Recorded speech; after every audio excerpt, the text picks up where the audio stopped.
I ain't going no further, but y'all can make it back to the bridge from here. Thanks, brother. Good luck now. I'm gonna see if I can help some other folks. You're almost home free, people. Yeah, well, seeing the bridge and getting to it are two different things.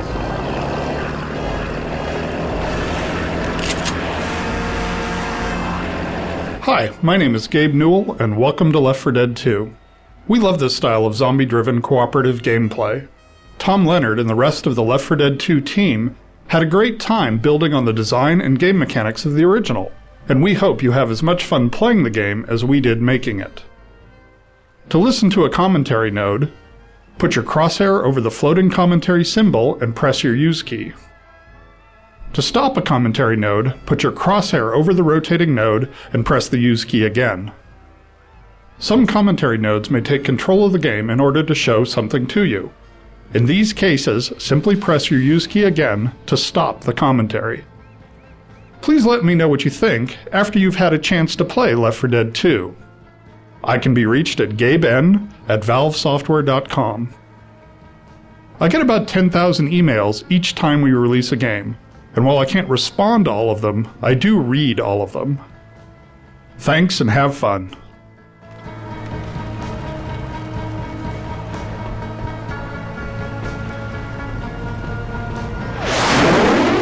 We did a lot of work in Left 4 Dead 2 to make every campaign unique in terms of flavor and gameplay. This drove our decisions in regard to locale, lighting, population, music, and events. We wanted to create a continuous set of locations proceeding through the South, with the goal of making each location iconic and evocative. We drew up an overall world map of our version of the South, and charted out a journey through a variety of locations. While each location has its own particular common zombie types, we further differentiated each campaign by creating uncommon zombies, which are thematically tied to that location. The uncommon zombies also have specific gameplay mechanics that make them unique. In each campaign, the music blended specific elements of the location with the central recurring Left 4 Dead theme. We also designed new elements in each campaign, where the director could take control in interesting ways, be it weather, unique paths, or types of crescendo events and finales. Since players spend the vast majority of their time shooting the common infected, we wanted to improve the feedback and visceral nature of this experience. In Left 4 Dead 1 we provided only the ability to shoot off limbs, with blood decals for bullet hits appearing only on the PC. Now, in Left 4 Dead 2, there are 43 unique ways to damage an infected, from gunfire through melee weapons all the way up to explosive damage. Because many of these wounds are non-fatal, players are able to wound an infected more than once, resulting in about 780 possible damage combinations. To create the appearance of a wound, we project a texture modified by an ellipsoid that culls the pixels of the wounded area from the infected, creating a cavity for the wound to fit into. To avoid memory overhead, instead of creating wound variants for each of the infected, the wounds are spawned as separate objects that work for the entire horde. Our scripting system allows us to spawn specific wounds from specific weapon hits. For example, the sniper rifle headshot explodes the head, and the axe creates a slash across the meaty areas of the body.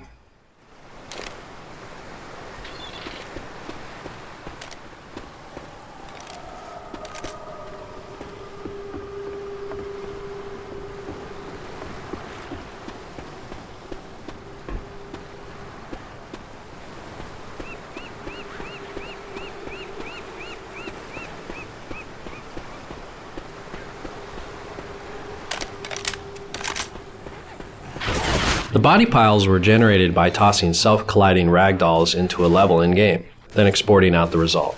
We were able to use a debugging tool to drag them into artistic piles. Content creation at its most enjoyable. Unfortunately, the process was so efficient that it took only about 2 hours.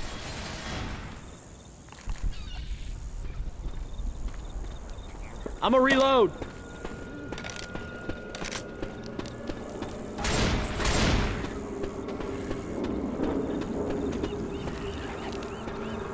Reloading!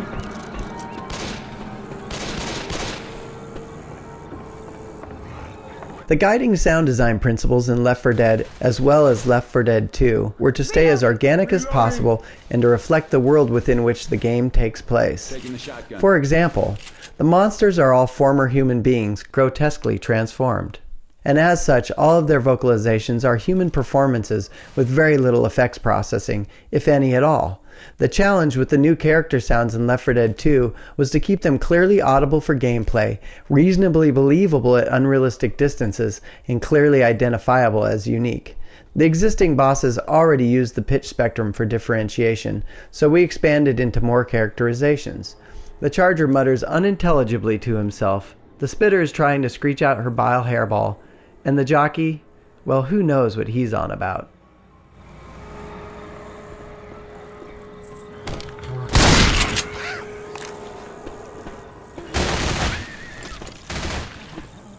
We wanted to improve the variation on the infected while keeping their memory footprint identical.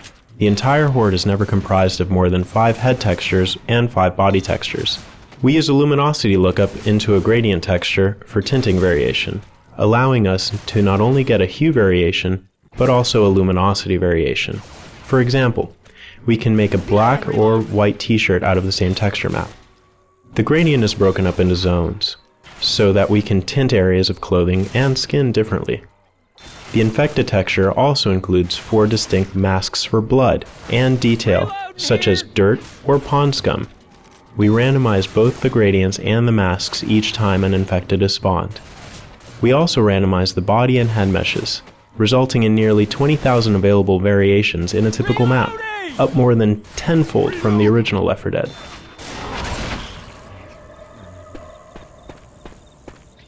Gotta reload!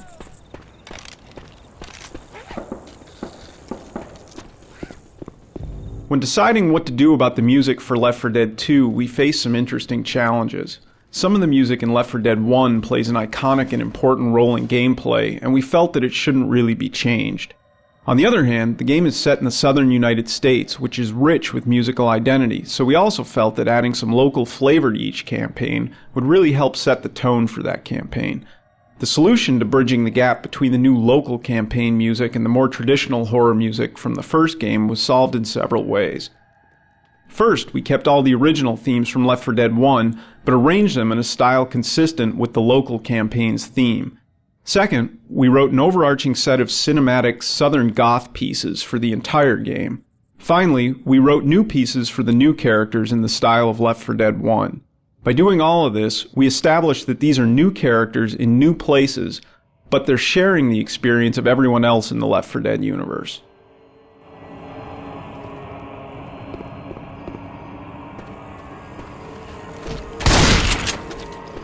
I'm reloading.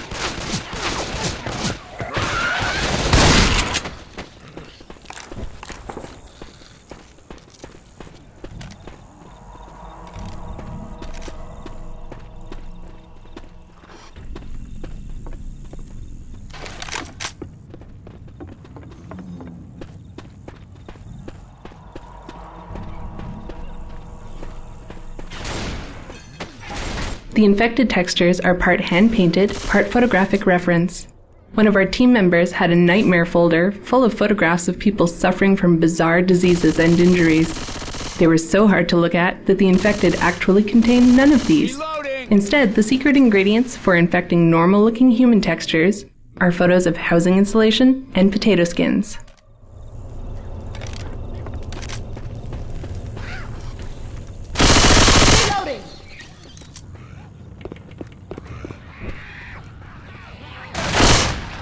We wanted to invoke the feeling that the infected have lost their humanity and behave like feral animals. Seeing their eyes glow in the dark like those of a deer in headlights helps illustrate this.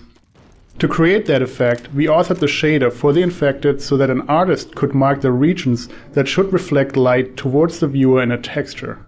The artists quickly realized that they could also use this feature to make retro-reflective safety materials on clothing, which they put to use on several of the uncommon characters. You now see this effect on riot gear, cedar hazmat suits, and construction vests. As a side benefit, we found that the retro-reflective effect also helped players identify targets in very dark areas.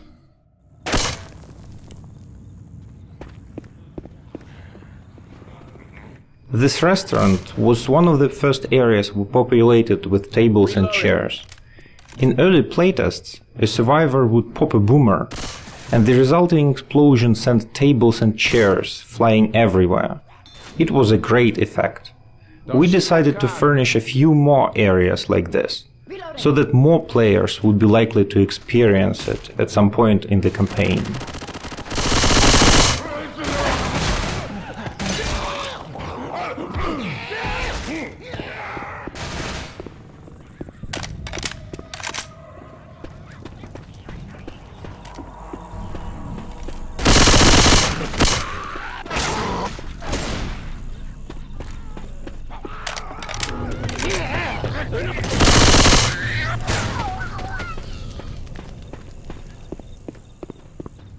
Reloading!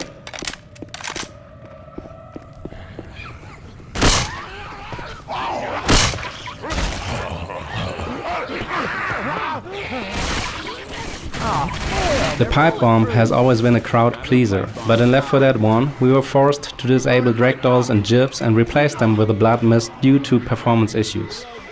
This time, with a new wound system, a new ragdoll solver and new particle effects, we finally returned to our original vision. The pipe bomb causes visually catastrophic damage to the infected horde, to the delight of gamers and designers alike.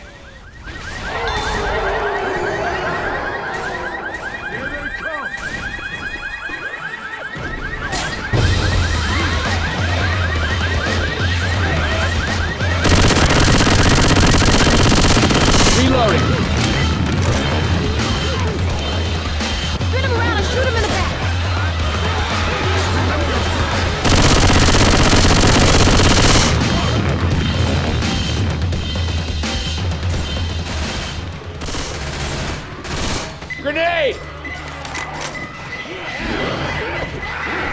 I'm a reload! Take that, you mealy-mouthed bastards!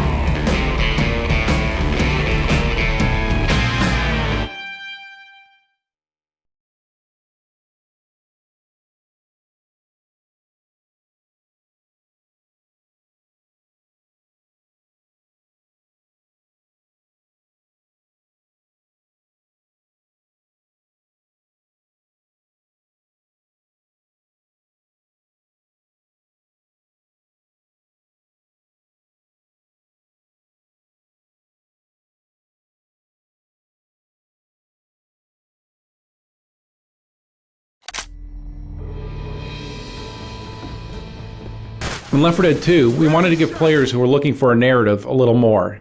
To do this, we introduced the 4 survivors to each other and the infection as we begin the game. This lets us see the world changing through their eyes, and the world is changing. Each new campaign shows a different stage in reaction to the infection.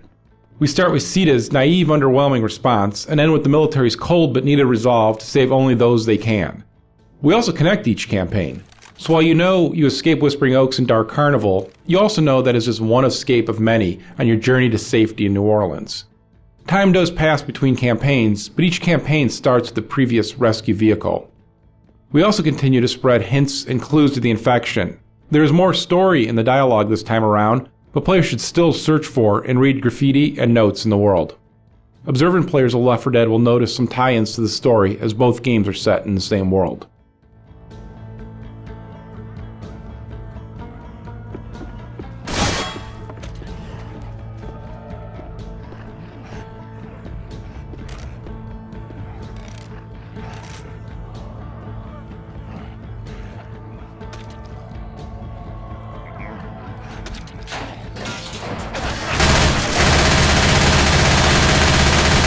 Reloading.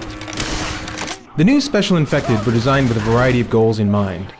They needed to fill in gaps left by the other specials. They needed to provide interesting combos with other Infected. And they needed to offer a new, fun set of skills for players to master, whether they were playing as or against the Infected. When we began Left 4 Dead 2, we had a list of several dozen Infected types that had been discussed over the past several years. We added a fair number of new designs to those, and eventually whittled our list down to the final 3. The Charger, the Spitter, and the Jockey. The best survivor teams stick close together and buckle down under attack, quickly fending off Infected attacks. To provide an opening for the Infected to capitalize upon, we created the Charger. His charge attack not only separates members from the group, but will bowl down tightly clumped survivors, giving a few crucial moments for the other Infected to attack. The only non-boss Infected who is immune to being bashed His design encourages players to keep a quick trigger finger and a watchful eye on their companions, while also keeping their distance. The Spitter's area of denial attack serves a variety of purposes. While the initial pool of acid permits a few moments for escape, its damage increases as the acid begins to do its work. Lingering in or passing through the pool of acid is a dangerous proposition, and it can quickly force a group of survivors out of a tight spot, or drive a wedge between members of a group. The jockey is the one special that retains control after he's begun his incapacitating attack. He's also the only special that allows a survivor to maintain enough control to fight back. A well-played jockey has many ways of driving a survivor to a deadly end, either at the hands of other infected, or through the environment itself. Just getting a survivor far enough out of the group for another special to prey upon is often the jockey's greatest strength. All of these special types provide unique opportunities for combined attacks alongside the classic Hunter, Smoker, and Boomer.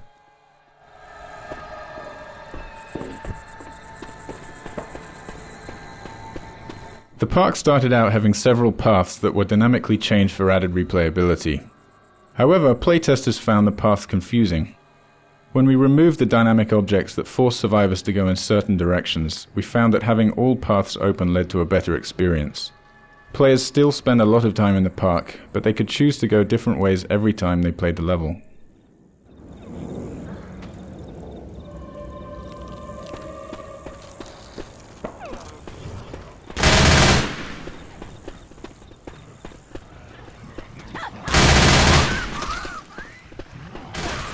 Defibrillator here. Shoot that zombie in the back.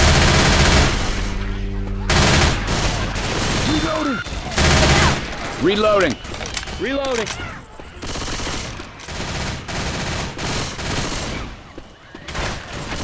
Pipe bomb here. With the added variety of weapons in Left 4 Dead 2, we wanted to encourage players to scavenge weapons and switch between them frequently. We found that placing ammo piles scattered through the level fought against this goal, as players tended to find one gun they liked and then never switch, as long as they had practically endless ammo. We experimented with removing ammo piles from most of the environments, so that the only way to get more ammo was to find a new gun, and we immediately saw players switching weapon types more frequently. Ammo. We also experimented with giving players deployable ammo packs, similar to the upgrade packs such as the incendiary and explosive ammo that are in the game today. Carrying an ammo pack was perceived as being less valuable than carrying a health kit, though, and many players bypassed the item, counting on finding another gun along the way.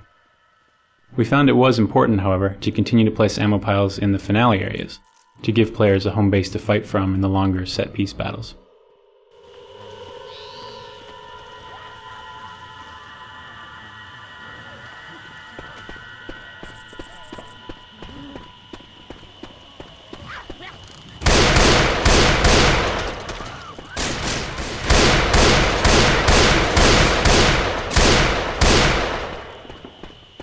Reloading.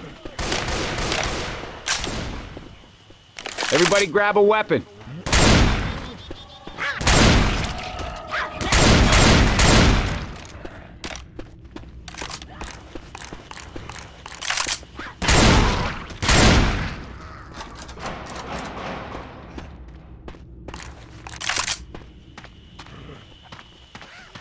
Reloading.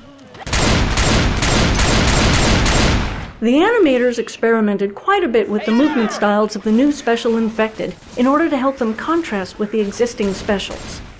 Some early passes at the Spitter featured awkward, bouncy, bird-like movements with knock knees and pigeon toes. She certainly looked different, but it was a little too humorous and didn't project enough of a feeling of strength and danger, so she ended up with much more aggressive posing and actions. We tried a few animal-inspired runs for the jockey, including sideways leaping hops like a lemur and a four-legged hyena-like gallop. These fit with his maniacal laughter, but again, needed to be more aggressive. Such movements also would have caused problems maneuvering the character and reading its intentions in-game, especially in versus mode. They also seemed too much of a mutation from the character's original human state when considering the amount of time from the start of his infection. The jockey's final movement pass has him on two legs with just the right touch of animal inspiration. A menacing, predatory hunch, and hands bent rather like a praying mantis, ready to give survivors a big, deadly hug.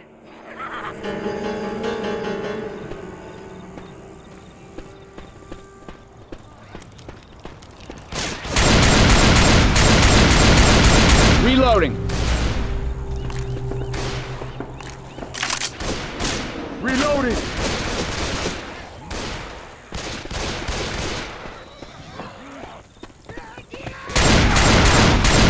Watch out!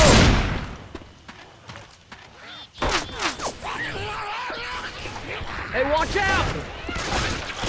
Pipe bomb.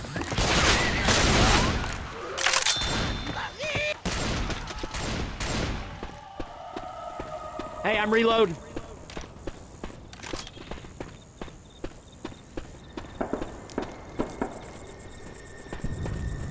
Through here. In Left 4 Dead 1, long narrow hallways usually meant relative safety for survivors. One player could cover the front, and another could cover the rear, while players in the middle healed. With the addition of the charger, however, the long and narrow hallways in Left 4 Dead 2 turn out to be extremely dangerous.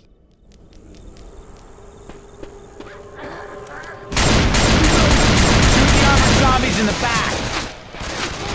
The two overpasses in this area continue throughout the rest of the campaign, and eventually meet up with the bridge that the survivors must cross to escape. When we initially designed the campaign, we planned for these overpasses to guide players to their eventual goal. Reloading!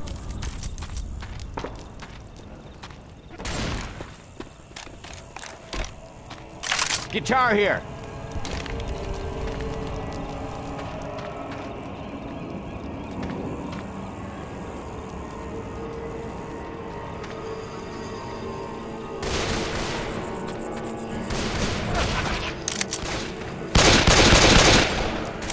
Reloading!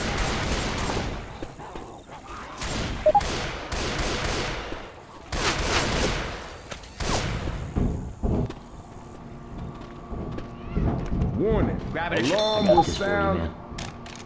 I got these pills. The alarm scenario at the bus station was the first Left 4 Dead 2 crescendo event to feature the Gauntlet mode, where players must navigate along a path to deactivate the zombie rush. This proved to be a successful approach to countering the camping strategy of finding an optimal corner and holding out.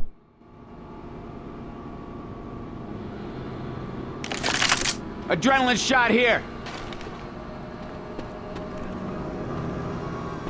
Run to the tower. Just run!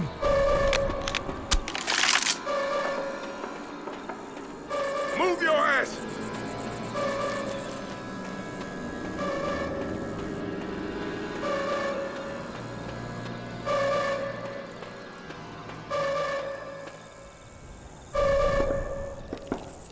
Keep running. Guitar here. Left 4 Dead 1 had a good, fictionally justifiable cast of guns, the M16 being a standard police and military weapon, for example. In Left 4 Dead 2, we had the opportunity to do something a bit less generic and use some more interesting guns, while still being aware that we had to justify their place in the game. The Desert Rifle, for example, is used to suggest that the military had rerouted guns meant for the Middle East back to deal with the domestic crisis, hence the desert camouflage scheme on the gun. The ever-popular AK-47, which is actually part AK-74, is so plentiful that it's easy to justify its appearance almost anywhere, whereas the silenced SMG is more of an underground, criminal-looking weapon, so it's interesting to think how this has found its way into the survivors' hands. The hunting rifle from Left 4 Dead 1 is back, and we've added a military sniper rifle, which is double the clip size and is more of a scoped semi-automatic assault rifle, rather than the classic bolt-action sniper rifle, which would be ineffective against the Horde. Left 4 Dead 2 also features a variety of pistols, including a custom civilian handgun, a standard issue police sidearm, and a large caliber magnum. Run!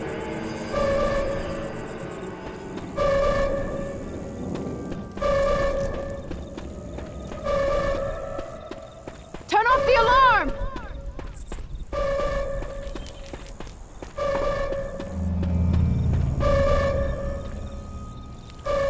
Because Left 4 Dead 1 took place entirely during the night, it was fairly straightforward to light the path we wanted players to take.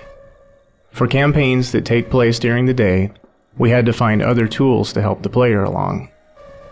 The most valuable tools were visible landmarks, such as gas station signs, overpasses, the bridge, and smoke from wrecked aircraft.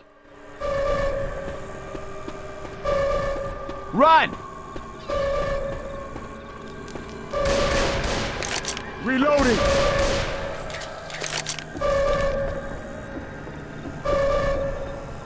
Alarm is on! As with our efforts to replace the first aid kit, replacing the pain pills item was a challenge. Initial versions of Adrenaline allowed players to run faster and perform certain actions faster, such as reviving other players. But the pills already give 50 temporary health points, which is enough health for injured players to run at full speed again, so the Adrenaline needed something extra. We expanded the actions that could be affected by Adrenaline, shortening the time it takes to use health kits, defibrillators, and upgrade packs. We sped up the player beyond their normal maximum speed and made them resistant to being slowed down by hits from the infected. Although it doesn't give as much health as the pain pills, we found many interesting strategies began to emerge from the well-timed use of Adrenaline.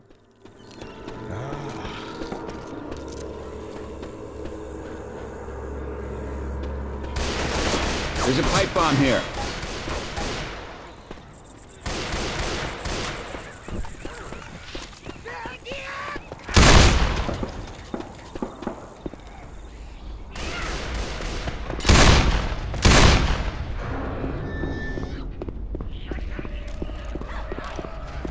As we added more special infected characters to Left 4 Dead 2, we faced a challenge in designing unique sounds for them that players could easily recognize and distinguish from the other specials and from the common infected.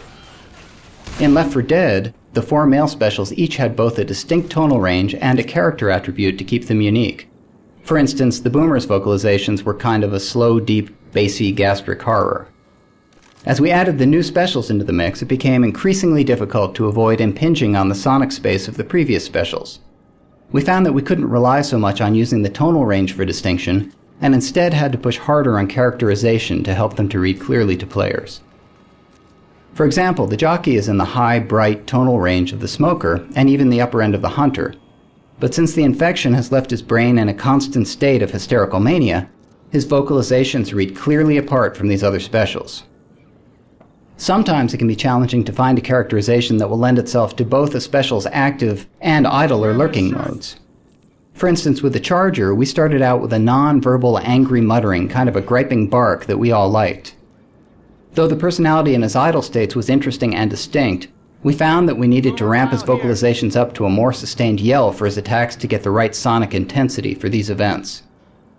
In subsequent playtests, however, we found that players were often surprised when attacked by the Charger, as they would associate him only with the aggressive attack vocalizations he makes from the point that he sees them through his charge, and since he would generally see players before they saw him, they didn't have a chance to connect him with the angry, non-verbal mutterings of his idle states. So we ended up recording new vocalizations for these states, mixing in elements of his more strident calls and yells amid the gripes and barks of his idle states, so that players could more readily make the leap to recognizing a lurking Charger in the vicinity.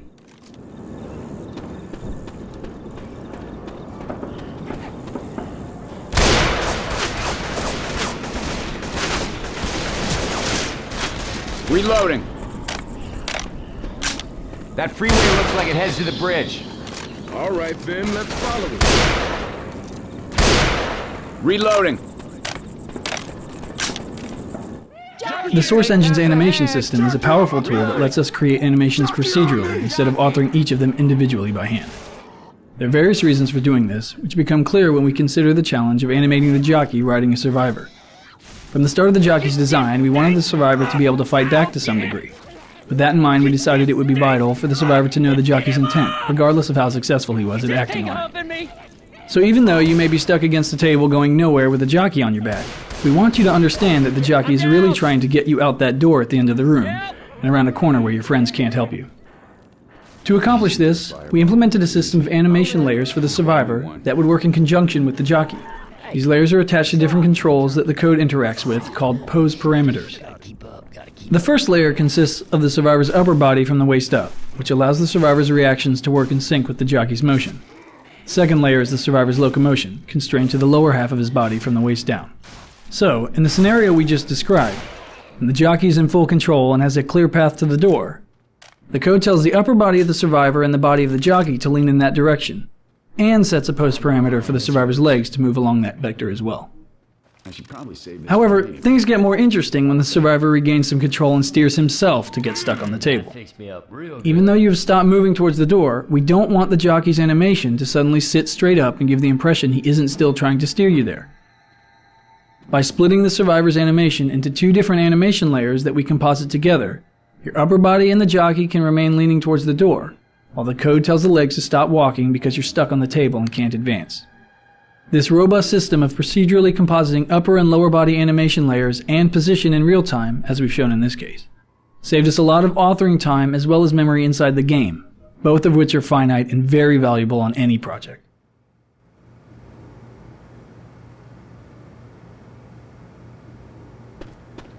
Take that, you mealy-mouthed bastards!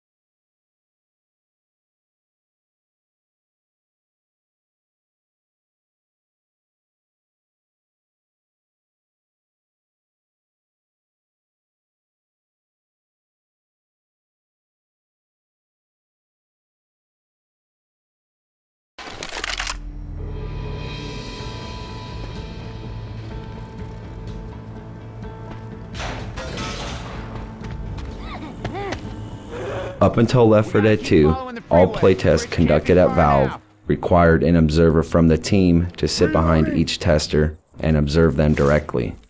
For Left 4 Dead 2, we developed a system where a single observer could view each playtester's screen in parallel with webcams that captured the playtester's reaction. We recorded every playtest so we could go back and reference specific moments at will. This meant that most of the team could continue working during the playtest, which often takes several hours out of every day.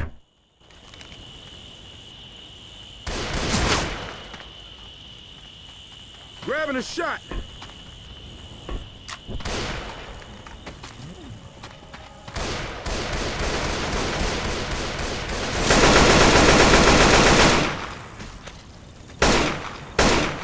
I'm reloading. Reloading.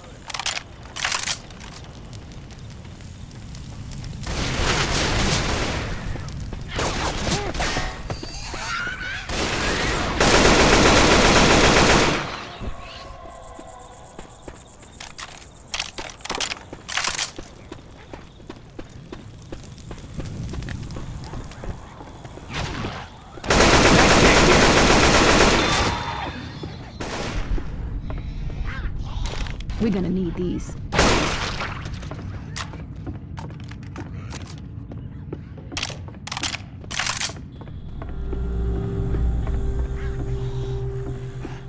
This drop onto the bus shows a good example of what we call a return. If a survivor walks on top of the bus, he has a height advantage against the infected. However, a smoker can pull him down off the bus so that he has to go around and up the stairs to get back with the rest of the team.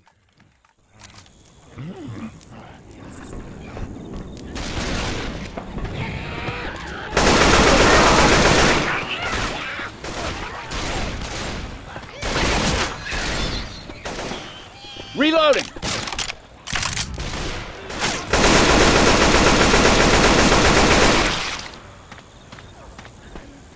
Setting fires to zombies was always a high point in Left 4 Dead, and we wanted even more ways to light zombies on fire in Left 4 Dead 2. Reloading. This dream gave rise to incendiary ammo. Initially, we dispensed incendiary ammo and later explosive ammo from fixed ammo boxes placed through the level. These boxes could be used many times by a player. But while this was fun for playtesters, we found that they were either hesitant to progress away from the item or hoarded the special ammo until they really needed it. We tried replacing one of our previous experiments, the ammo pack, with a version that deployed a 1 use per player ammo upgrade box. This allowed players to carry the upgrade pack until they sensed they would need a little more firepower in an upcoming arena, and the player carrying it gets the satisfaction of providing a substantial buff to his teammates.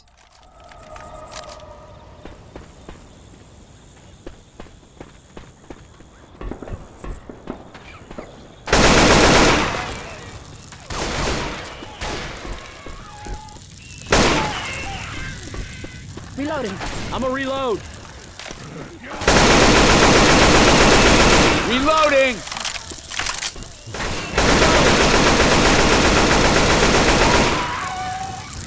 Reloading.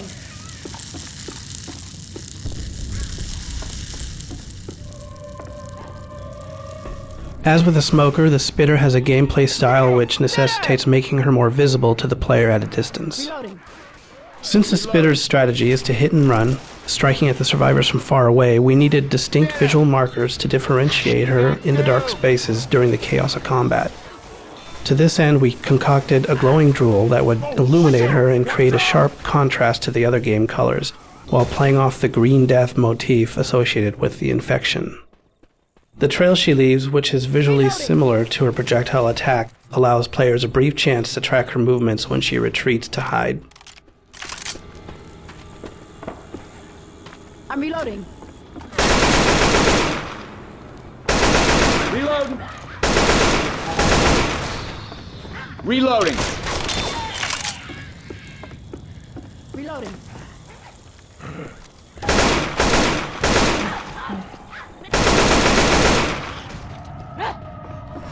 Grenade launcher here.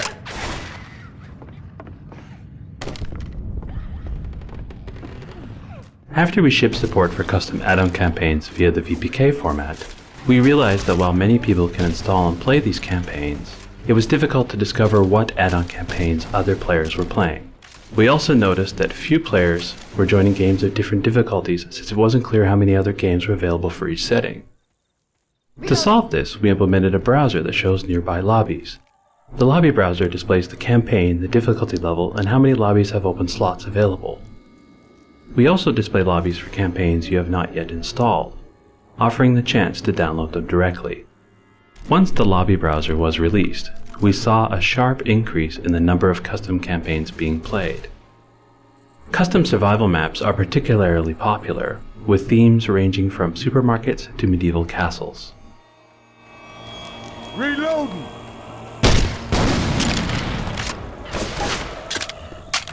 The laser sight weapon upgrade came from an experiment during the development of the first Left 4 Dead, though we didn't end up shipping them at the time.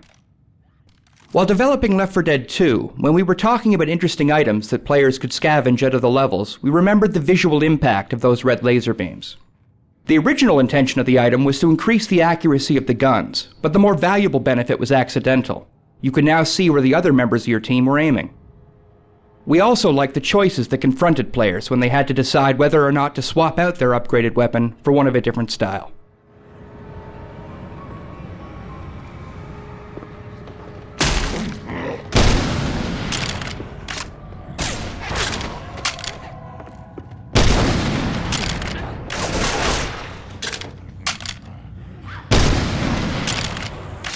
Hey, I'm reloading.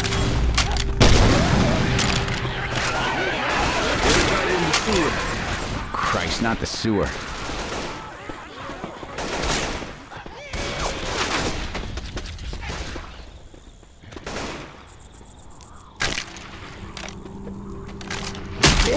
I'm reloading. Reloading.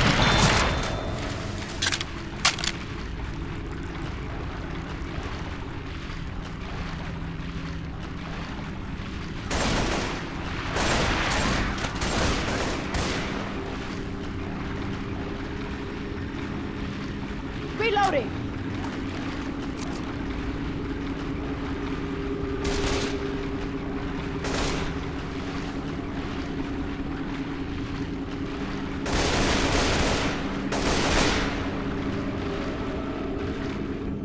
Oh, ho, ho, ho, ho! Watch where you shoot! After Left 4 Dead 1 shipped, we wanted to experiment with an optional crescendo event.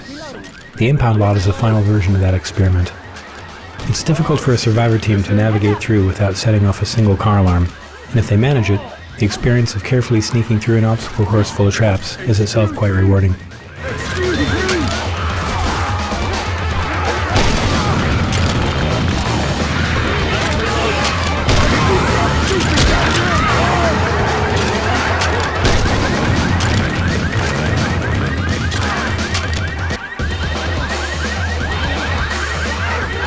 The ladder.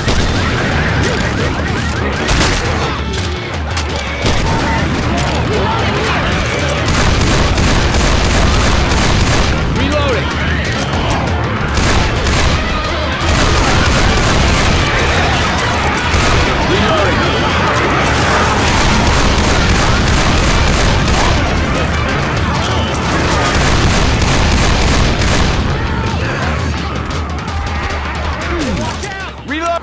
it! We're really here! We're on the bridge! Since managing health with the first aid kit is such a large part of the player's decision process, finding a new item for the backpack slot proved to be difficult.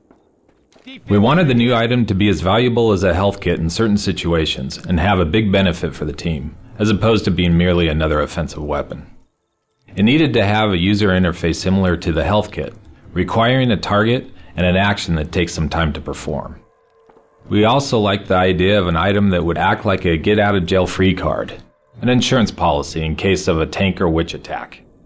Our exaggerated version of a hospital defibrillator immediately conveyed the purpose of the item. Plus, it gives the survivors a chance to yell, "Clear!"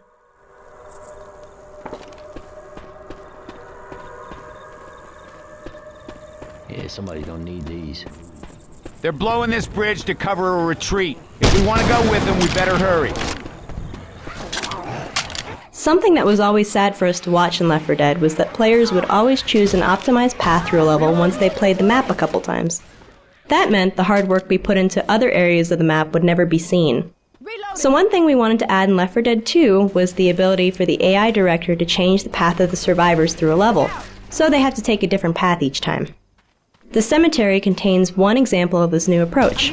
There are 4 different paths that the AI director can create for the survivors. It does this by spawning in and out particular crypts and gates.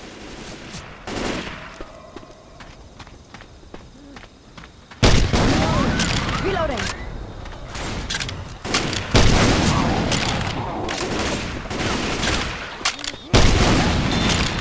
Adrenaline shot here.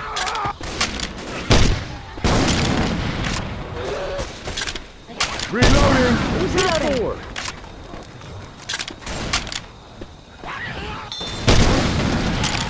Reload.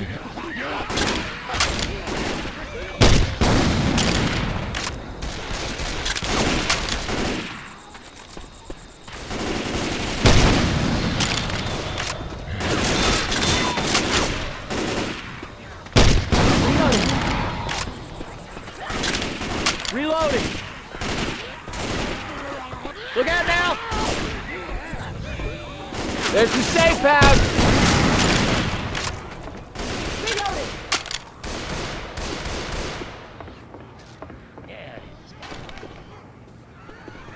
Get inside! Reload, and that is how you do it.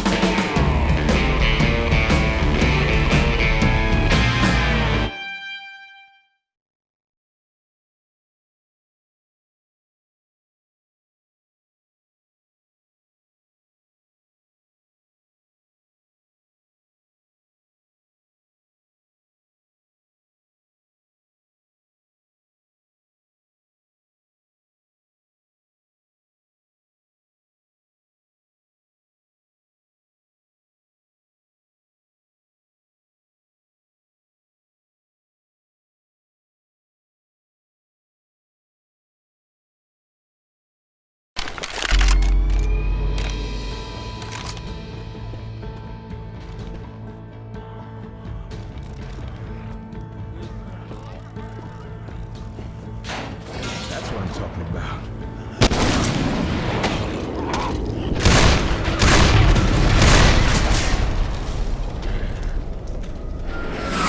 Reloading. The writers originally devised a biography for a convict character. There was an idea that here in the lawless world of the infected, this escaped convict, sick of wearing prison clothes, had taken the effort to loot a very expensive white suit from an abandoned clothing store. He might as well survive the apocalypse in style. This concept gradually evolved into the riverboat gambler.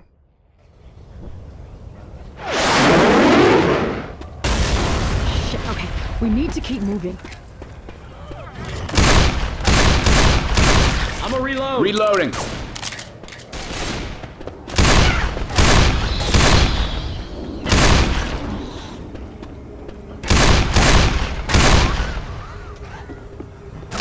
Reloading.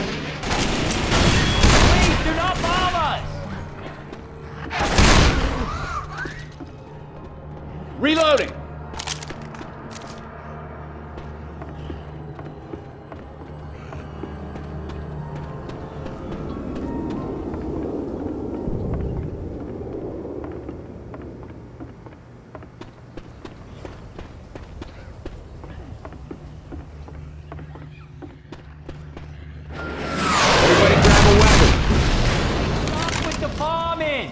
This balcony was designed as a fish in a barrel moment, where the survivors can come out to the street and pick off a bunch of the wandering infected without being in much danger.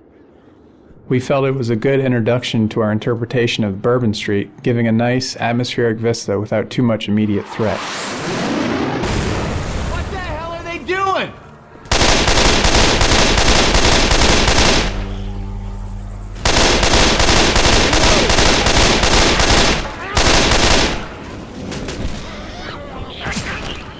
Reloading!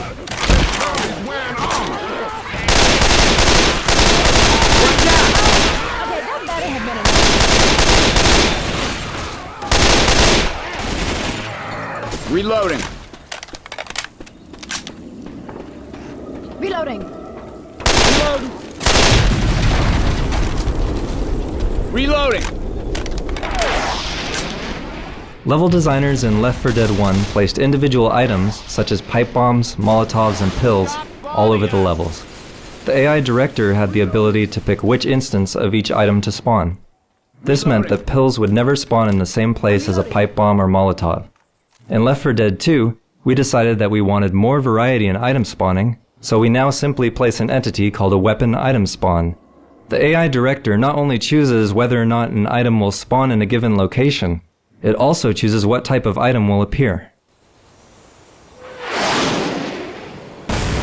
Stop bombing us!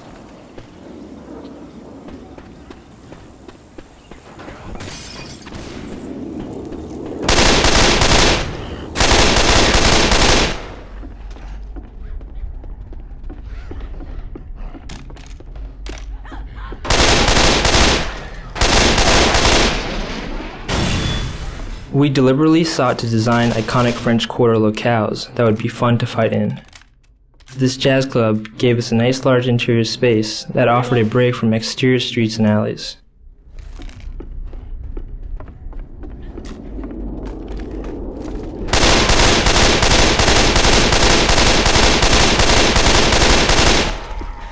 One of the challenges with melee weapons is getting them to feel right and look decent. In order to get the fire axe to look right when playing the game, it had to cross the screen within 3 or 4 frames. To enhance visibility, we swapped between the normal axe and a smeared version, along with a particle effect to cheat a motion blur. The smeared axe hits at the correct time, but allows your eyes to follow the action.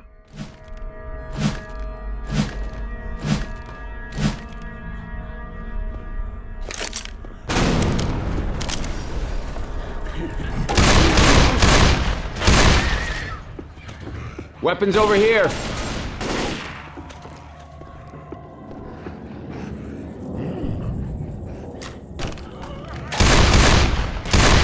Reloading.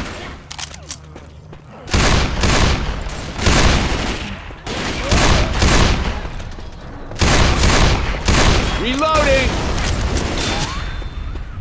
Because sound is such a crucial gameplay element in Left 4 Dead, the designers needed temporary sounds to test out ideas for the new boss infected. Sometimes we were able to pull temp sounds from unused performances in our library, but in Left 4 Dead 2, the sound designers did their own temp performances. The goal with these is to be just functional enough to test the new character's viability. As such, some of the temp voices for the characters were quite funny. While inappropriate for the actual game, some of the sounds were highly popular within the team, and it was common to hear animators up and down the halls mimicking the early Charger test calls.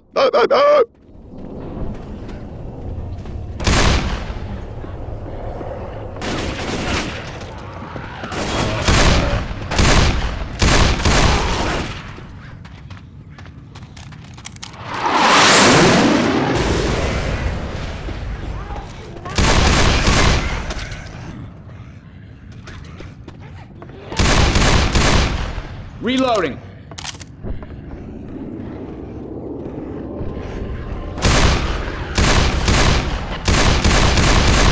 Reloading.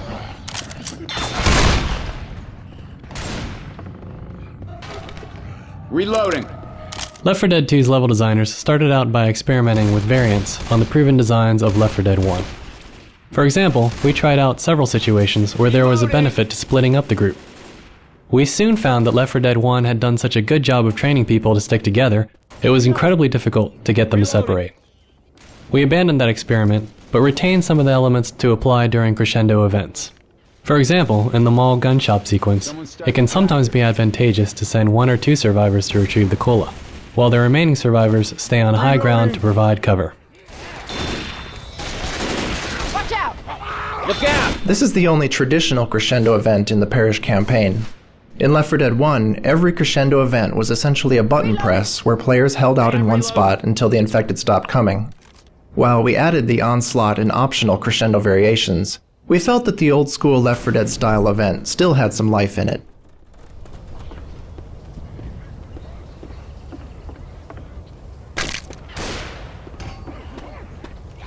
Looking at reference from New Orleans, we saw a lot of images of Mardi Gras. We decided we couldn't have a campaign set in that region without a parade float. We designed our float to look a bit sinister. Whereas most jester heads are typically bright and goofy, we wanted ours to be a bit darker and more scary. So we made the model appear more angular. We also chose colors that were less cheerful and more in keeping with the fall festival. Looking at reference from New I'm hitting it. Get ready. Oh shit, this ain't gonna be good.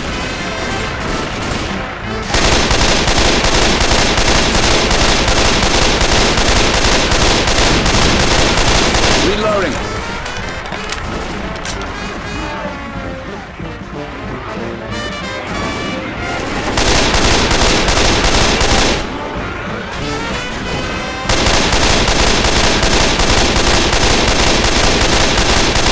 Reloading.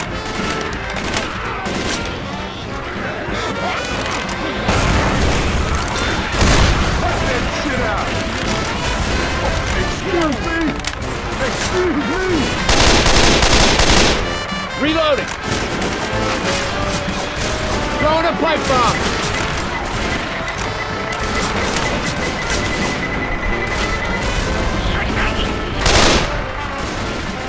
Reload. I'm reloading.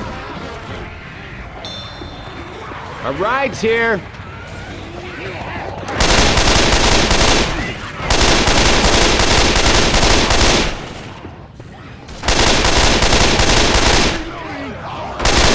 Reloading.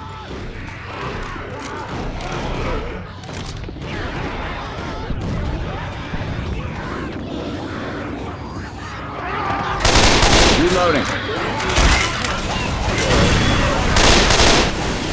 Valve has a history of supporting community developers and helping to promote their creations. And with the Left 4 Dead games, we've taken the opportunity to make the great content our community produces even more accessible with our new add-on system. Content creators can package new campaigns into a single add-on file, which end users can easily install. Users can now view titles, descriptions, authors, and other information for all of their installed add-ons via an in-game interface. Add-ons work seamlessly with the matchmaking system so that users can quickly get into games featuring community campaigns they've already installed and can easily download new ones to try. The response to Left 4 Dead add-ons has been very positive, and we were happy to see huge, all-new campaigns being played within weeks of the system going live.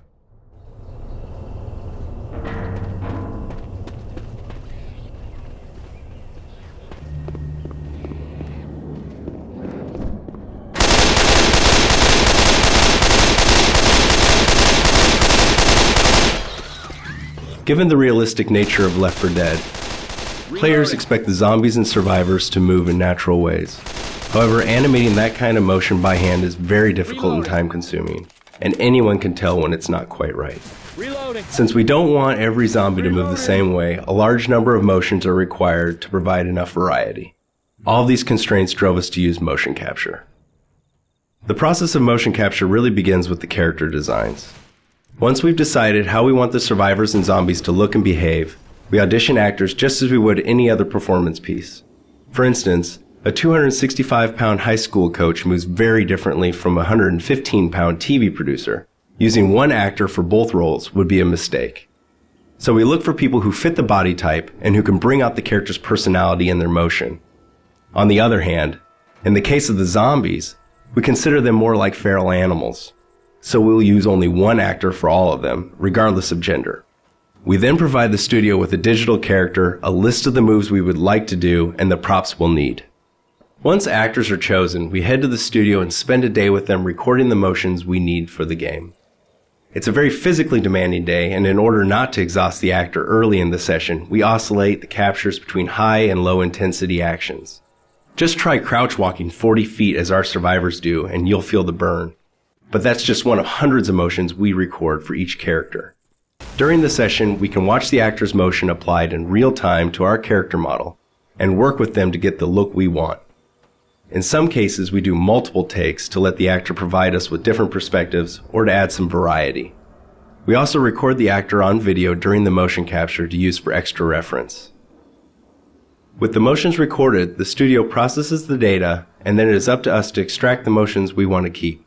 For some motions, we need to create loops. For example, to create a run cycle, we may only use half a second from the 3 seconds of running we recorded at the session. We augment these recorded motions with adjustments or additions by hand, and then compile them into the character models you see in-game. Realistic human motion is very subtle and noisy, and we can all tell subconsciously when it isn't quite right, even if we can't articulate why. Without motion capture, the characters of Left 4 Dead wouldn't be nearly as convincing or as interesting as they are.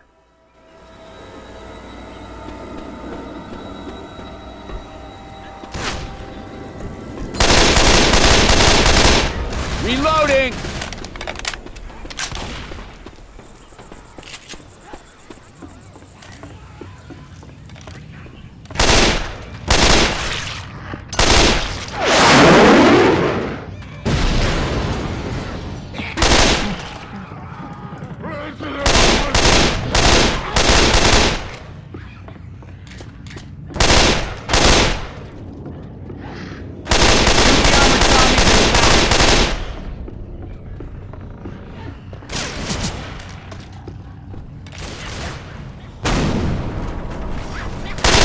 Reloading.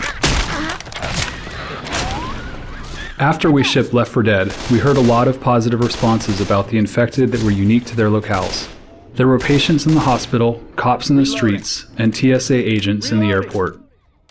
We wanted to add further variety to Left 4 Dead 2's campaigns, so we decided to include an uncommon common infected for each campaign. The first to be added was the Seated Guy. Once we got him in the game, we realized that his uniqueness should not merely be visual, but should extend to gameplay as well. In the case of the Seated Guy, his hazmat suit suggested that he should be impervious to fire. We extended this notion when we added the Mudman, the Clown, the Construction Worker, and the Riot Cop.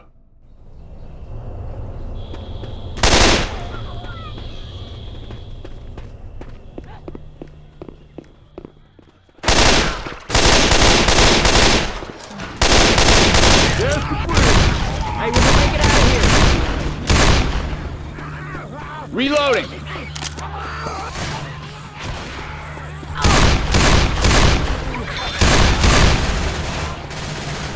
In Left 4 Dead, our designers could place alarmed cars in levels. When shot, these cars would flash and make noise, attracting the infected horde. Unfortunately, the alarmed cars would be located in the same position on every playthrough, taking away from the desired unpredictability. In Left 4 Dead 2, designers can now place groups of alarmed cars and let the AI director mix and match which cars have active alarms, if any. For example, in the section of the game that you've just played, there are 3 such cars whose alarm state the director can control dynamically, making this area less predictable from game to game.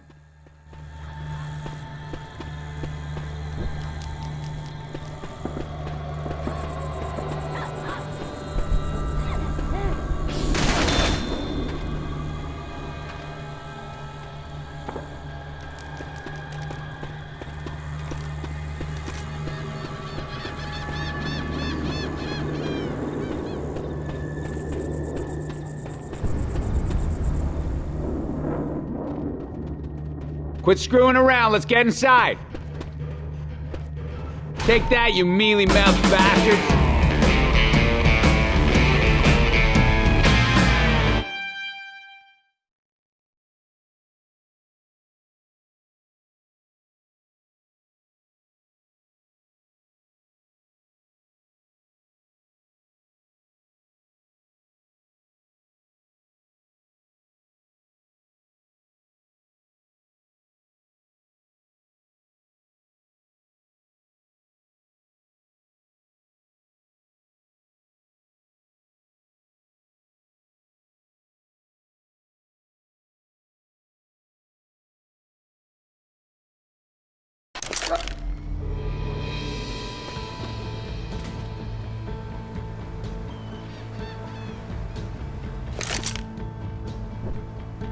Before we run across this bridge right toward the people who've been dropping bombs on us, anyone want to talk about a plan B? No. All right, let's go. Rescue 7, this is Propagator. Hey, those are soldiers! This finale felt risky at first, since it involved the players just moving in a straight line almost the entire time. We wondered whether the experience would feel rich and varied enough. However, given the fiction and fantasy of the space, we found players were constantly making small movement decisions that kept them interested and immersed, and our concerns about monotony fell away. In addition, while we originally designed it to require constantly moving forward, we found the different players have different comfort levels for moving and shooting. Some players just can't do both at the same time. So we tuned the director to adapt to different play styles, adjusting the pacing so that different players would still have a good sense of progress and be able to reach the end. Hello? That's coming from the bridge. Bridge. Who is this? My name's Nick. There's 4 of us on the west end of the bridge. Bridge. Are you immune? We are not infected. Negative, Bridge. Are you immune? Have you encountered the infected? Yeah, you can say that. Rescue 7, are you equipped for carriers? Affirmative, Propagator. Bridge. That sector is clear of friendlies. Your only remaining pickup is on the east bank of the bridge. Our last chopper is leaving in 10 minutes. You need to lower the span and get across to the east end. Sure, give us a few minutes. Game assets are more likely to make it through production if they serve the game on multiple levels. Take this bridge ramp for example. Movement-wise, it acts as the starting gate. Audio-wise, it acts as the starting gun. Visually, it blocks and breaks up a potentially uninteresting view. Fictionally, the seizing malfunction and resulting loud bang make it clear that the players have attracted every infected on the bridge. You heard the man. Let's get across the goddamn bridge.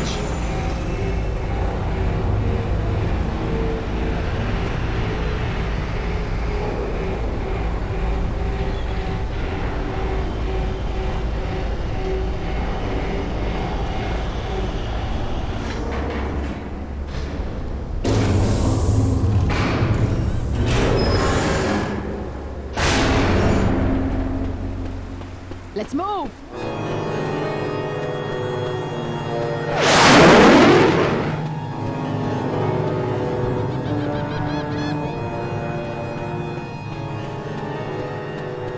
One of our most important tools for creating and evaluating environments was what we called the Left For Dictionary.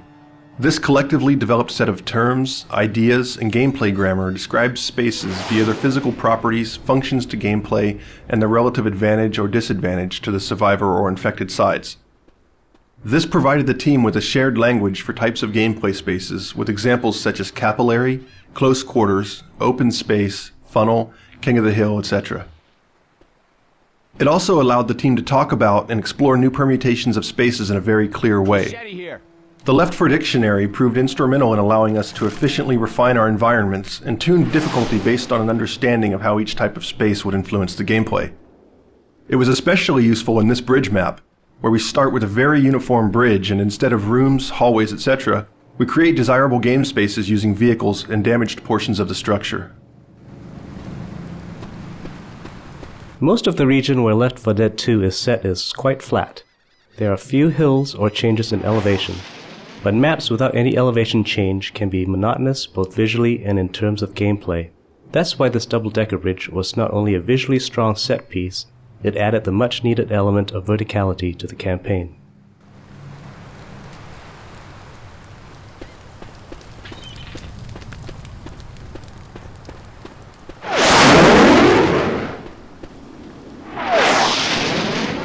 Machete here.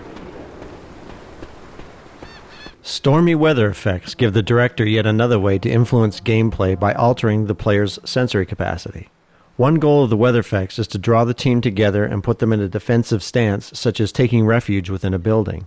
In this respect, weather is much like a crescendo event, but because it's entirely under director control, it can happen at any time, any place. The storm itself is created using a combination of particle effects, fog, tone mapping, local contrast, post-processing, DSP alterations, and sound effects. While technically a storm can strike in any environment, we chose to limit it to the Milltown campaign in order to provide a fictional background for the flooding of the maps. Thus, the storm is thematically tied to a new navigational challenge and creates a unique experience for that campaign.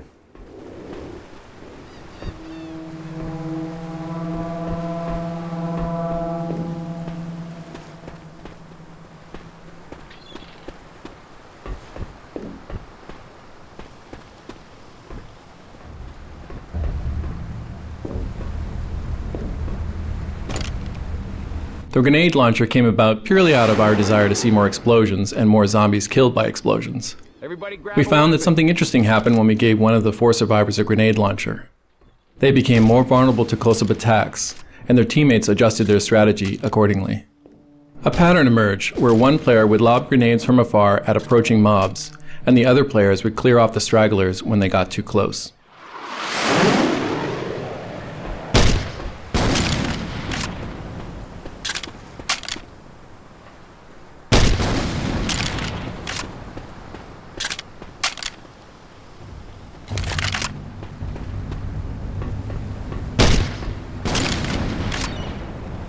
The new campaigns in Left 4 Dead 2 featured a great deal more water than in the original game. Therefore, it was a priority to improve our water rendering. One of the most important new pieces of technology enabled artists to paint water flow uniquely on each water surface. This allows us to make the water look like it's flowing in any direction we desire without any constraints. This not only looks better, it aids gameplay by subtly guiding the player where they need to go. As an example, in the swamp levels, the water usually appears to flow towards the end of the level. And water is far more convincing when you can actually see it flow around obstacles like trees and rocks.